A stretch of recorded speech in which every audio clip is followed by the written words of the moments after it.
လောကမှာလူဖြစ်တဲ့အချိန်ဟာအခွင့်ကောင်းမယ်နော်မမေ့ကြနဲ့လူဘဝရတဲ့အချိန်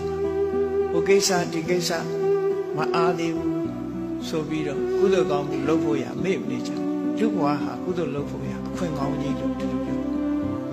အခွင့်ကောင်းကြီးဆိုတာပဲကြမှာသိတော့ဆိုရင်တိတ်တာဖြစ်တဲ့အခါငရဲကြတဲ့အခါကျပိုသိလာ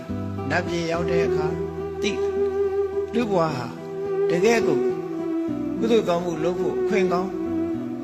အခွင့်သာဆုံးဘုံဌာနပဲဖြစ်ဣဒမေဝကမ္မဘူမိလူဘဝကုသိုလ်ကံလုပ်ဖို့ရတဲ့အကောင်းဆုံးနေရာဖြစ်တယ်ပါရမီတွေစီကူအထောက်ဖို့အကောင်းဆုံးနေရာအသိပညာတတ်ပညာတွေဓမ္မနဲ့ပတ်သက်တဲ့ပညာတွေရရှိဖို့အကောင်းဆုံးနေရာအဲ့ဒီအကောင်းဆုံးနေရာတန်ဖိုးမရှိတဲ့စီးစိမ်ဥစ္စာရှာဖွေရင်းနဲ့အချိန်ဖြုံးလိုက်မယ်ဆိုလို့ရှိရင်တော့ဆုံးရှုံးသွားနိုင်တယ်